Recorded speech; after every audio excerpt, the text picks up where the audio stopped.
Hey everyone, I hope you're doing well and staying safe during this time. If you're new here, welcome to the channel. Like I said, thank you so much for checking me out. If you haven't done so, please make sure to hit that subscribe button just right below the video. Cool, thank you so much. I really do appreciate it. And if you're returning, welcome back. Thanks again for your support. I truly do appreciate having you here. All right, having said that, here is our first article of the day, which I think is the most interesting as well.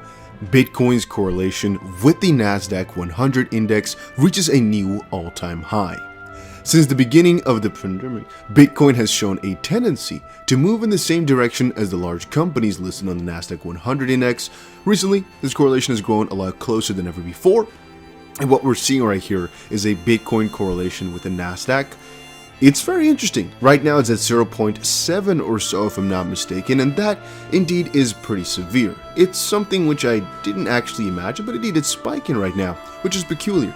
You might say, oh well, it's because of tax season, because well, generally speaking, people tax their crypto in the same sense they tax their stocks in most countries, and so yeah, since we have a couple more weeks, I would say 2 more weeks of tax season, it's not too strange for these guys to actually be taking that out of their crypto right now and out of their S&P funds, whatever, out of their stocks, out of their money basically, and taking it back in for a little while, I guess a couple weeks from now. So it's just something I'll quickly to put up for you guys. I honestly am not 1000% sure this is the truth, the whole tax idea, and a lot of people are mocking us for that specific idea. Then again, I do believe April is one of those months where if it falls, we can kind of blame taxes because it's the most logical thing we can imagine. Having said that, there's a huge amount of buying pressure from a lot of different sides. I mean, one part that we're seeing is, for example, some huge buying pressure over from the guys at Luna. Do Kwon from Terra Luna buys 4,000 Bitcoin, another $100 million transferred. You can clearly see they're buying huge bulks. It's just, for me, crazy to imagine that they're buying 4,000 Bitcoin in a week.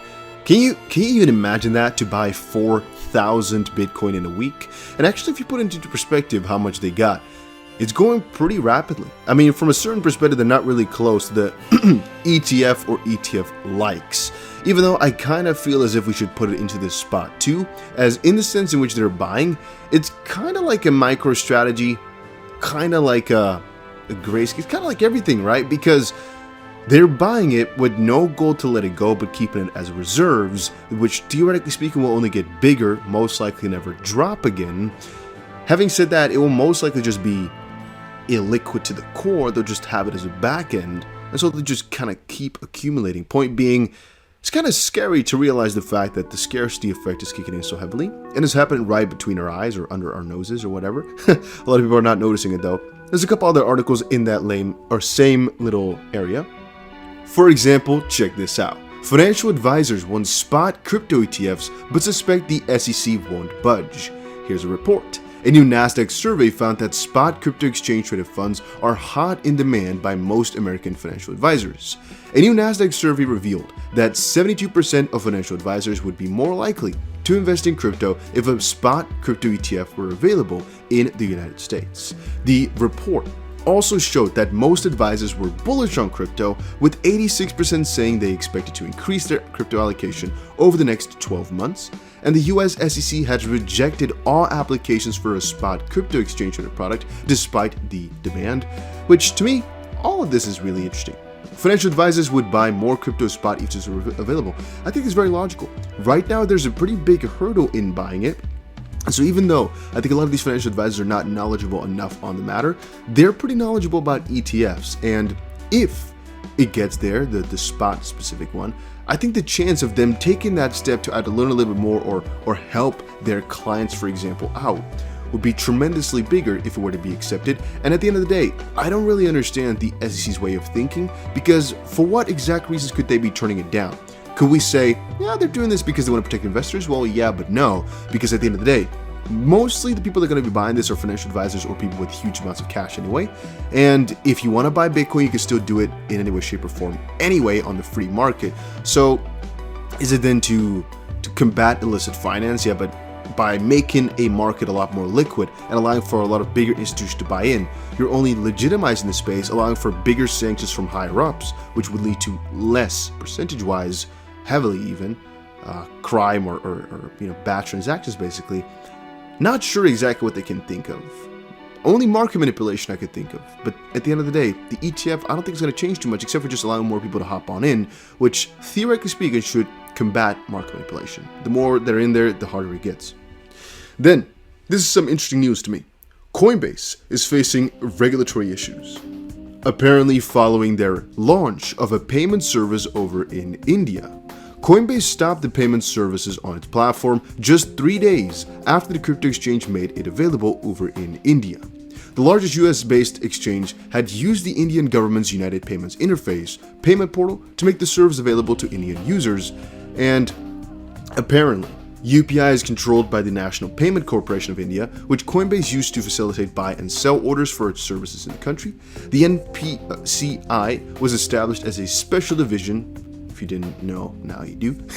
At least as of this point, you have some additional extra knowledge that you might never need, but hey, sources with knowledge of the matter said regulators may have suspended Coinbase's ability to use these UPIs for its services, as it may not have gotten the proper authorization to use the payment portal. Last week, the NPCI said in a statement that it did not recognize the legal standing of Coinbase's use of the UPI portal, and right now they suspended it. We won't know exactly why or how it all works, nor should we really care. The fact is, though, that this is showing some, infancy in the crypto market still, in the sense that eventually this will not be a problem for anybody anywhere anymore. It's just now because everything is being quote-unquote built. Mr. Wonderful, Kevin O'Leary, reveals his top crypto picks. A Shark Tank star discussed Bitcoin Layer 1 crypto and the future of crypto adoption in an exclusive interview with Cointelegraph. At the end of the day, guys, I'm not exactly sure why people would listen to people like Kevin O'Leary for the crypto advice. At the end of the day, remember, these people have made a fortune, yes, but that means absolutely nothing for future fortunes in a sense. Even though they're business magnates and they might know exactly what they're doing in that sense, I don't think they can predict accurately what crypto will pop off and which one won't, that they're not biased by or for. It's the same thing as saying, for example, I invented Coca-Cola, but there's a Pepsi competitor. Well, since I invented this, or I'm a very big shareholder in this, I think this one will do the best, even though maybe a lot more people like Pepsi.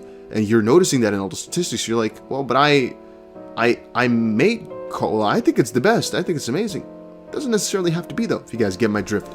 In that same sense, the picks, it just depends on what exactly the reasoning for that is. And I would definitely like to add that I think keeping the majority of our money in crypto is a risky thing, but it's the way I've chosen, it's the way I'm going to keep it up for as long as I can kind of think about.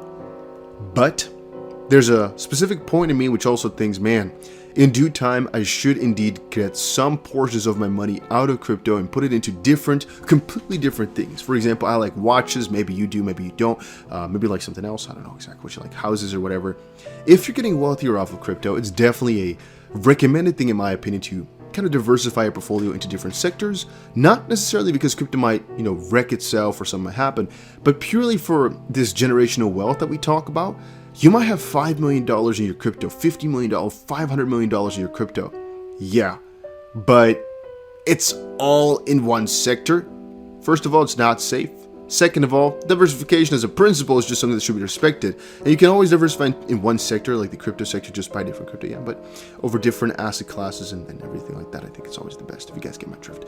Man, my explanations are not on point today, but I think everybody just gets the logic behind this. Just better to keep it into multiple different sectors, but for right now, for accumulating wealth, not just keeping it safe, basically, I would personally go for mostly crypto, as I don't know what will get us a better return, as I obviously believe that if you want to go for like a more stable return of like, let's say 40% a year or so, DeFi is definitely your best bet to go for. Easiest is 20% a year, but you can definitely bump it up 50, 70% or so a year if you are good with it as of this point as well.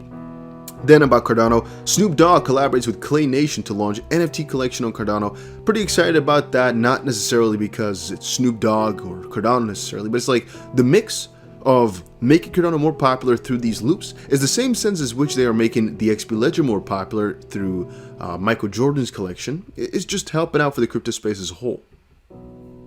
And then, man, I really don't want to take more of your time, but it is getting crazy in here. I am talking about the Ripple v SEC lawsuit. It is insane. The amount of people that are talking about this every single day, the amount of dirt that's been dug up, it's just mind-blowing, to be honest with you.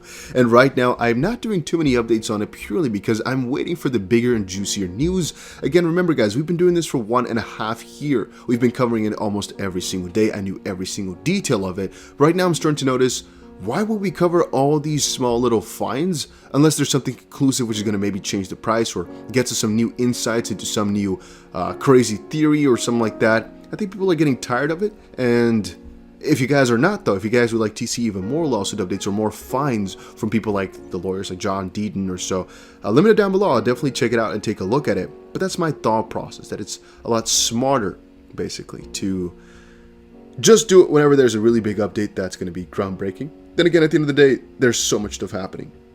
One thing that's, I think, very interesting is the fact that right now within the lawsuit, it's still very hard for Ripple to get these documents.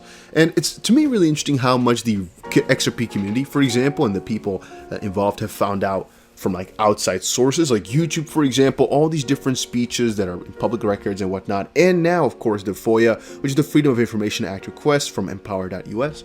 They also did a very good job. And it's kind of funny to me how we can find all these different details, all these different contradictions, all these different conflicts of interest, supposedly.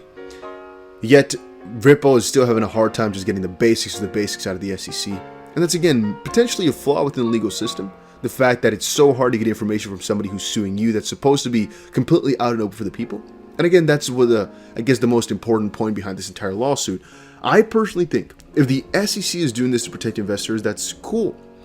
But it's not reasonable because they're hurting investors way more than helping them. And you might say, well, but they're helping for whatever XP's market cap is worth. It cost them 1.5 billion or so. No, I guess the damage they claim is 1.5 billion, but it's way more for all the XP holders that are still getting scammed, yada yada. Remember that that's not exactly what is happening for the most part. I mean, the biggest reason what the SEC is saying is Ripple and XRP is kind of like the same thing, sort of, and basically when you're buying XP, you're buying a part of Ripple. It is not actually saying that they're going to make this thing go to zero or that they're trying to exit scam people. It's just that they're two sort of similar or one in another. Just to give a little indication of that, the fact is not they're going to get out of here and become worthless. The SEC doesn't claim that or think that. So just saying XP is a scam is going to go to zero makes not really much sense to put it into the lawsuit perspective of why that would be the case. But what is the case is that they're saying, yeah, well, we're going to stop people from getting hurt or so, or what. I'm not exactly sure, if you guys get my drift, where in any of this story, the people, even for buying unregistered securities, for example, would have gotten hurt more than what the SEC did now, if you guys get my drift. You might say, yeah, but those were unregistered securities. Hypothetically speaking, even if they were, I'm your guy. I will keep you posted. I'm your advocate. I'll be back on a daily basis, usually multiple times per day, with these videos to keep you updated with everything going on. So I hope you enjoyed the video. If you haven't done so, make sure to hit that subscribe button. Feel free to share any of my videos with your friends, family, social media, or anybody who may care to listen. Thanks so much for your continued support. I'm always here for you. I want to help you through this time. So thank you so much for continuing to choose me. Enjoy your day, stay safe, and I'll catch you again probably in a couple hours. Thanks, everybody. See you later.